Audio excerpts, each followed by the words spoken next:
गिबि गिबियावनो गासैनिसिबो happy new इयारनि गाहाम हामलायनाय जासिहरनाय जाबाय। बे समाव बर'फोरा मोनसे मोगा-मोगि आयदा लानो नागिरदों। बे समाव जों मोगा-मोगि आयदायाव मोनदों भेरगाव समस्तिनिफ्राय इउपिपिएल राजखान्थि हान्जानिफ्राय देरहानो हानाय सासे MCLA बिथां दावबायसा बर'।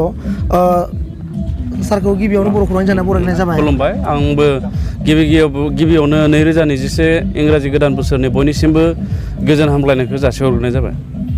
बिथांनाव मिथिगोन आङो मिथिना लानि बर' खौरांनिफ्राय इउपिपिएल आरो GSP आरो BJP बिथांमोना गलाय गथायै मोनसे सरकार दाबाय।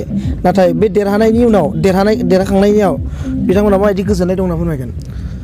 जोंथ' गोजोनदों।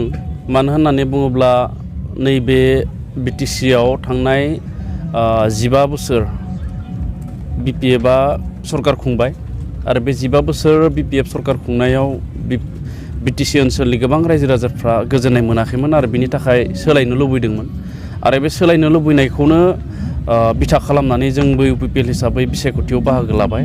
आरो जोङो हारसिङै सरकार खुंनो हायाखैब्लाबो बे खनसेयाव इउपिपिएल BJP आरो GSPनि सासे देरहानाय MCLAखौ लानानै जोङो सरकार दाबाय। थामहिनबा BTC आव BPF मुक्त मोनसे सरकार जाबाय, जायखौ रायजो राजाया लुबैबाय थादोंमोन। आरो बे हिसाबै रायजो राजायाबो गोजोनदों आरो जोंबो इउपिपिएल हिसाबै जोंबो गोजोननायखौ फोरमायदों।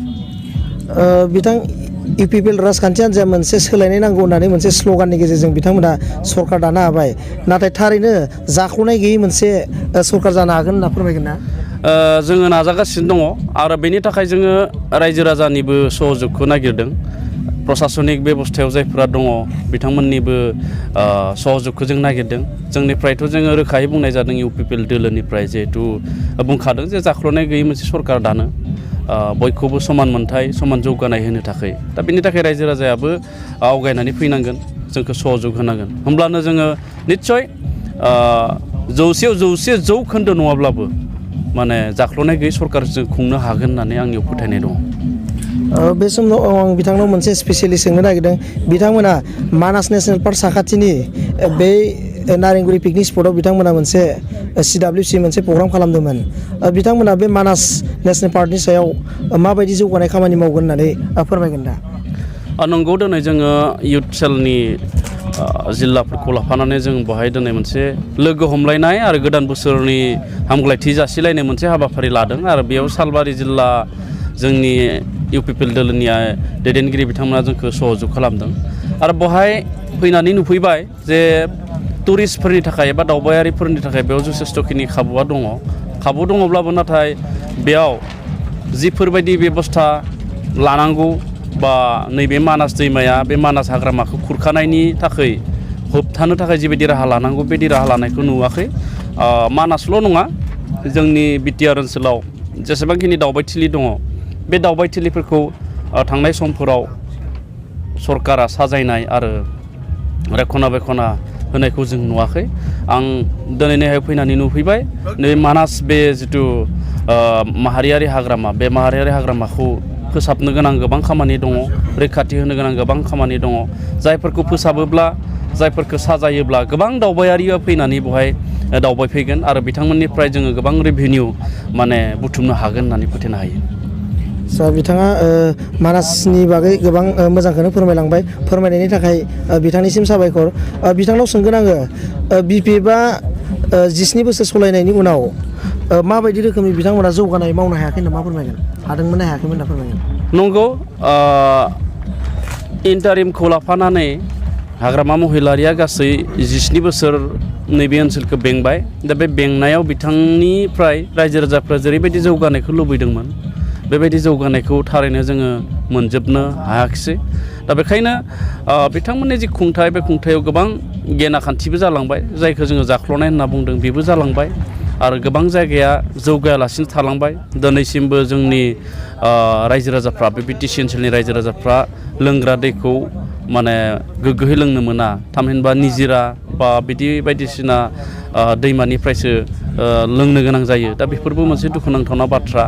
आरो बिथिं देहा जोथोननि फारसेथिंबो जोंनि ओनसोला जेरैबायदि जोथोन मोननांगौ बिदि मोनाखै आबाद बिथिङा जेरैबायदि जौगानांगौ जौगायाखै सोलोंथाइ बिथिङा जौगायाखै गोबां बिथिङाव जोंनि ओनसोलखौ जोङो जौगानायखौ नुवाखै थामहिनबा थांनाय 17 बोसोराव BPF सरकारनि जि सलायनाय बा BPF सरकारनि जि खुंनाय बे खुंनाय खान्थियाव नैबे ओनसोलाव जेबो मोनसे नीति जों नुनो मोनाखिसै दा बेखायनो बिथांमोननि खुंनायाव लामा दोंसे दोंनै जादोंब्लाबो माखासेया क्वालिटिनिबो नंबावा दा बेखायनो रायजो राजाफ्रा सोलायनाय लुबैनायलाय दिनै सोलायनाया फैबाय आरो बिथांमोननि खुंथाया जौगायाखै होननायखायनो सोलायनायखौ लुबैदोंमोन दा बेखायनो बिथांमोननि खुंथाया जौगाहोनो हायाखै सेन्ट्रेल UPPLनि बिथां गाहाय नेतारि बिथां दावबायसा बर' बिथांनाव जोङो माखासे मिथिना लाबावगोन 2021 मायथाइनि जानो गोनां आसाम एसेम्बलि बेवहाय UPPL राजखान्थि हान्जा हिसाबै माबायदि रल लागोन होनना फोरमायगोन दा जोङो फैबाय थानाय 2021 मायथाइनि जि आसामनि बिधान सभा बिसायख'थि बे बिसायख'थियाव जोङो थोंजोङै जों मोनसे मेजर माने रल लानो नागिरदों मानो होनना बुङोब्ला जोंनिया BTR एकर्डनि जिफोर दफाफोर बे दफाफोरखौ मावफुंनोब्ला जोंनो रायजोआवबो नांगौ जोंनो माने MLA नांगौ जोंनो दिसपुराव पलिसि खालामो जिहेतु स्टेटनि पलिसिफ्रा दिसपुराव जायो बे हिसाबै जोंनो MLA नांगौ बे हिसाबै जोङो जोंनि BTRआव थानाय जेसेबांखिनि MLA समस्ति दङ बेनि अनगायैबो गुबुनाव जों होनो हाबावो नामा जोंनि बिजाथि फसंनो हाबावो नामा बेखौ नायनानै जों खामानि मावनो नागिरदों आरो दिनै जोङो स्पेसियेलि जोंनि इयुथनि मावथि दैदेनगिरि बिथांमोनखौ बुंनाय जाहैबाय जे फैबाय थानाय बिसायख'थियाव एबा एसेम्बलि बिसायख'थियाव गावबा गावनि समस्तियाव गावबा गावनि जिल्लायाव गोख्रोङै खामानि मावनो आरो गोबां दोलोनिफ्राय सोरबा BPF BJP बा गुबुन गुबुन GSP बा गुबुन गुबुन दोलोनिफ्राय हयथ' जोंनि UPPL दोलोआव हाबनो ओंखारनाय मानसि दङ बिथांमोनखौ बरायनो थाखाय जों बुंदों आंबो खावलायदों नैबे समाव जे फैबाय थानाय समाव जोङो BTR दफानि मोनफ्रोमबो हाबाफारिखौ मावफुंनो थाखाय जोंनो जिहेतु MLA गोनांथि जादों दा बेखायनो जोंनि दोलोआव जाहाथे बयबो खुला खुलि गोसो लानानै जाहाथे बयबो फैयो आं बेखौ खावलायो बिथांनाव माखासे खोथाखौ जोङो रोखायै मिथिना मोनबाय बिथांनाव जोबथि कुइसन सोंनो नागिरदों नाथाय नोंथांमोना जुदि MLA आव गोबां देरहानो हायोबा माबा मोनसे मन्थ्रिफोर मोननायनि माबा मोनसे आसा दं नामा बेखौथ' दायो बुंनो हाथ'ला थेवब्लाबो जोङो नाजागोन जिहेतु दायो BJP जों एलायन्सआव जोंहा नैबे BTRआव जाहैबाय हयथ' MLA आवबो हयथ' बिथांमोनजों एलायन्स जाहैनायनि चान्सआनो बांसिन दङ दा बे हिसाबै आसाम बिधान सभायाव जुदि BJPआ नैथिबारनि थाखाय सरकार दाफिनोब्ला